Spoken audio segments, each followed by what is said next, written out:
आज के समय में फाइनेंशियल प्लानिंग केवल बचत ही नहीं, ये आपकी एक बहुत बड़ी जिम्मेदारी है। और इस जिम्मेदारी के बारे में बात करते हैं तो इंश्योरेंस इसका सबसे महत्वपूर्ण भाग बन जाता है।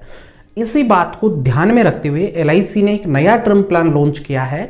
यह एक स्पेशल प्लान है जो बहुत कम प्रीमियम पर बहुत हाई रिस्क के साथ प्रीमियम रिफंड के वाला ऑप्शन भी आपको देता है।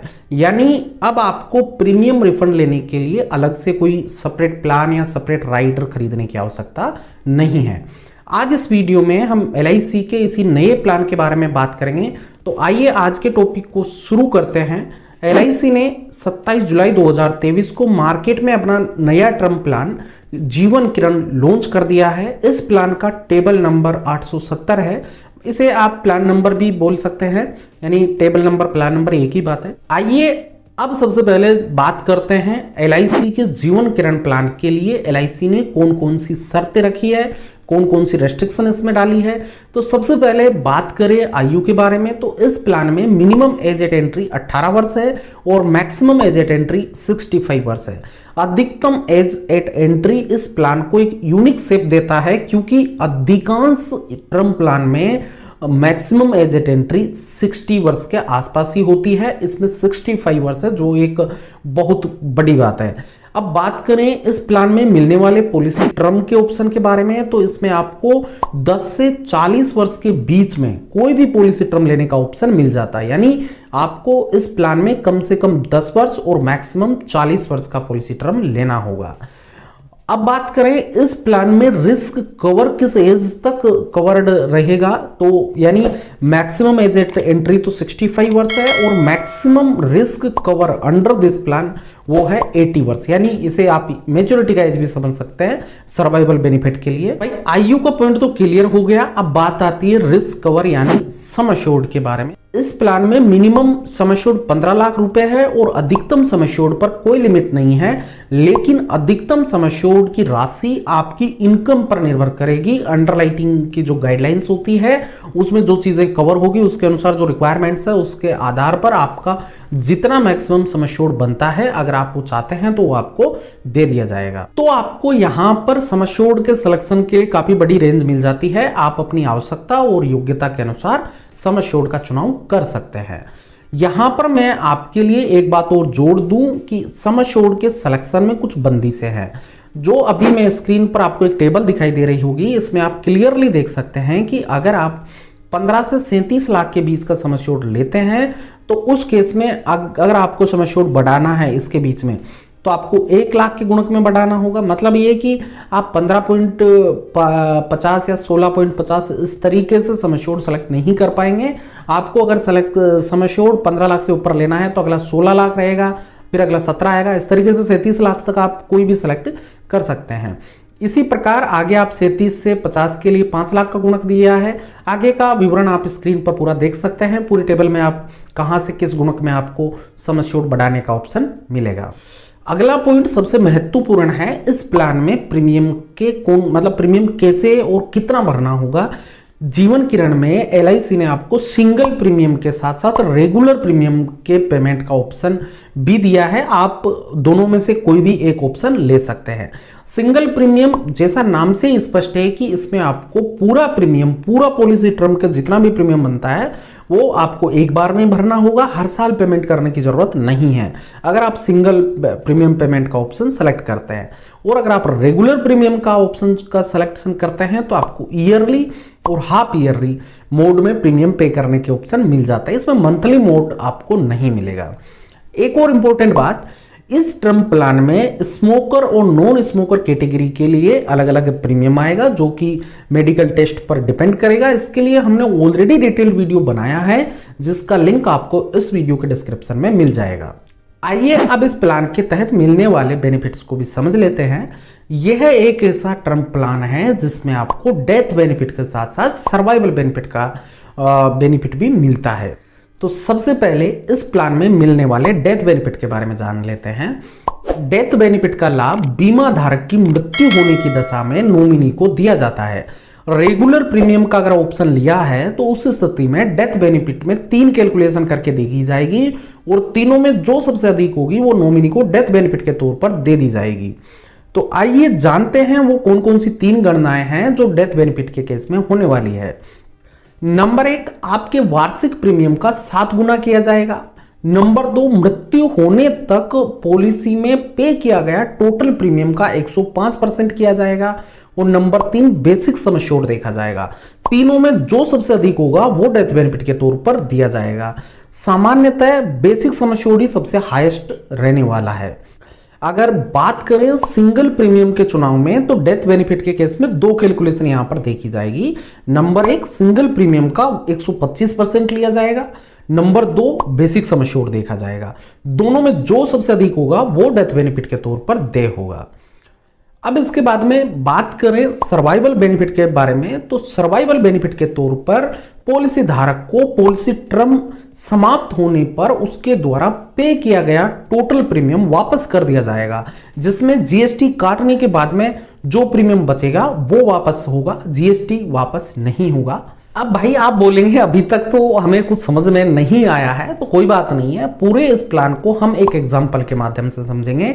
मान लीजिए एक व्यक्ति है जिनकी आयु 18 वर्ष है और वो अपने परिवार को फाइनेंशियल सिक्योरिटी देने के लिए 1 करोड़ का सम एश्योर्ड ले रहे हैं और उन्होंने जो पॉलिसी टर्म का चुनाव किया है वो 40 वर्ष का किया है और हम अभी इस एग्जांपल में मान रहे हैं कि वो व्यक्ति नॉन स्मोकर है, यानी हम नॉन स्मोकर कैटेगरी का प्रीमियम कैलकुलेट कर रहे हैं। इसमें स्मोकर कैटेगरी में जो थोड़ा एक्स्ट्रा होगा प्रीमियम वो इसमें शामिल नहीं किया है। अब जैसा अभी हमने डिस्कस किया था कि इस प्लान में सिंगल और रेगुलर प्रीमियम दोनों ऑप्शन उपलब्ध है, तो हम दोनों का प्रीमियम कैलकुलेट करके देखेंगे।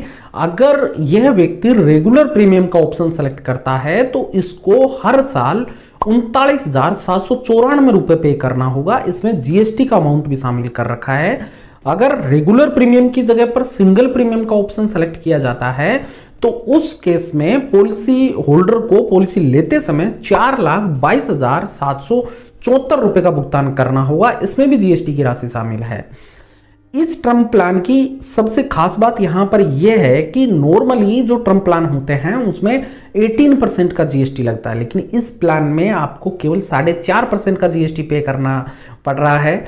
तो यहां पर आपको प्रीमियम में भी बेनिफिट मिल रहा है, यानी जो 18% टैक्स लगता था उसकी जगह पर इस प्लान में केवल 4.5% टैक्स लग रहा है। अब भाई इस व्यक्ति ने इस अमाउंट को पे कर दिया है और पॉलिसी ले ली है, तो इसके बाद में बात करते हैं इस पॉलिसी के जो बेनिफिट्स है उसके बारे में। तो इंश्योरेंस लेने के बाद इस व्यक्ति की जीवन में 2 स्थितियां हो सकती है। नंबर 1, जिसमें पॉलिसी होल्डर पॉलिसी टर्म के दौरान बिना किसी समस्या के सर्वाइव कर जाता है, और नंबर 2, पॉलिसी टर्म के दौरान पॉलिसी धारक की मृत्यु हो जाती है। तो हमारे एग्जाम्पल के अनुसार अगर इस पॉलिसी होल्डर की बिना किसी समस्या के पॉलिसी टर्म का टेन्योर पूरा कर लेता है तो वो कंप्लीट होगा, 40 वर्ष ऐड करेंगे 28 में वो आएगा 68 ईयर्स, तो वहां पर समाप्त होगा। तो 68 ईयर्स की एज पर उसके द्वारा पे किया गया टोटल प्रीमियम उसको वापस कर दिया जाएगा। अगर उसने रेगुलर प्रीमियम का ऑप्शन सेलेक्ट किया है तो उस केस में उसका प्रीमियम आएगा 15,23,200 रुपए, वो वापस हो जाएगा उसमें से जीएसटी हटाने के बाद में। और जबकि सिंगल प्रीमियम लिया है तो उस केस में उसको 4,04,568 रुपए वापस हो जाएंगे।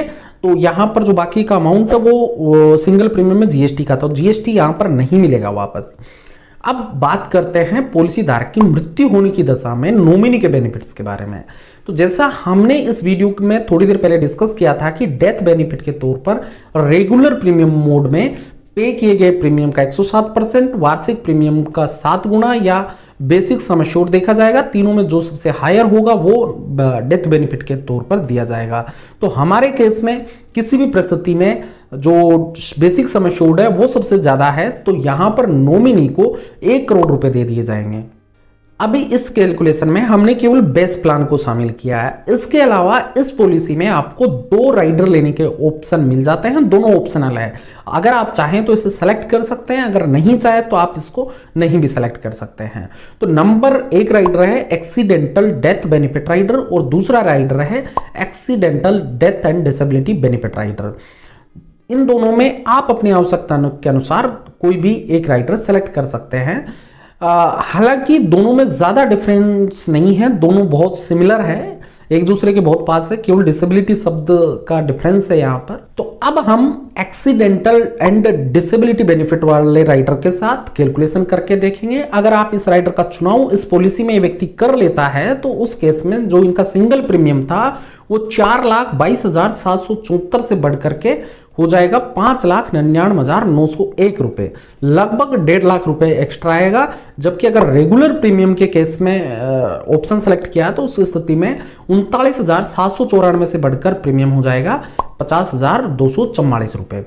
तो अब बात करें कि इसको सिलेक्शन करने से बेनिफिट क्या होगा। अगर पॉलिसी धारक की मृत्यु एक्सीडेंट की वजह से होती है तो उस केस में जो डेथ बेनिफिट 1 करोड़ रुपए मिलने वाला था वो बढ़ करके 2 करोड़ हो जाएगा, यानी डबल हो जाएगा। जबकि सर्वाइवल बेनिफिट पर कोई फर्क नहीं पड़ेगा, क्योंकि यहां पर जो राइडर है उसका प्रीमियम रिफंडेबल नहीं है, ओनली बेस प्लान का प्रीमियम रिफंडेबल है। अभी आप पूरी कैलकुलेशन इस प्लान की देख सकते हैं, अभी हमने पूरा देखा है और इस प्लान में कवर होने वाले सारे बेनिफिट्स को देखे हैं।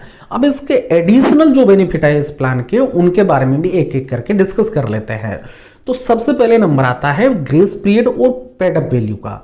तो इस पॉलिसी में जो ग्रेस पीरियड का टाइम है वो 30 दिन है, यानी आपकी ड्यू डेट से अगर आप 30 दिन तक भुगतान नहीं करते हैं प्रीमियम का तो उस केस में भी आपका कवर बना रहेगा और इस 30 दिन के पीरियड को ग्रेस पीरियड कहा जाता है। अभी हमने दूसरा पॉइंट बोला था पेड अप वैल्यू। नॉर्मली सभी टर्म प्लान में अगर आपने प्रीमियम पे करना बंद कर दिया तो आपकी पॉलिसी हो जाती थी नल एंड वॉइड, यानी पॉलिसी लैप्स हो जाती थी, रिस्क कवर भी 0 हो जाता था। लेकिन यह एक ऐसा प्लान है जिसमें अगर आपने 2 वर्ष तक इस पॉलिसी को कंटिन्यू कर लिया है, उसके बाद में अगर आप प्रीमियम किसी कारणवश नहीं भर पाए तो उस स्थिति में आपका जो कवर है वो पूरी तरह से 0 नहीं होगा, आपकी पॉलिसी पेड अप वैल्यू पर चली जाएगी। पेड अप वैल्यू के कॉन्सेप्ट पर हमने एक डिटेल वीडियो बनाया है जिसका लिंक डिस्क्रिप्शन में उपलब्ध है, अगर आपको देखना है तो आप देख सकते हैं। आगे इस पॉलिसी में सरेंडर वैल्यू का लाभ भी होता है जो दूसरे किसी भी टर्म प्लान में आपको देखने के लिए नहीं मिलता है। इस पॉलिसी की जो मैच्योरिटी और डेथ बेनिफिट है वो दोनों टैक्स फ्री है इनकम टैक्स के सेक्शन 1010D के अंतर्गत, और इसमें पे किया गया प्रीमियम का डिडक्शन आप इनकम टैक्स के सेक्शन 80C में क्लेम कर सकते हैं। हालांकि इस प्लान में एंडोमेंट प्लान की तरह लोन फैसिलिटी आपको नहीं मिलेगी। अब बात करें इस प्लान को कैसे खरीदा जा सकता है, यानी किस किस मोड में ये प्लान उपलब्ध है।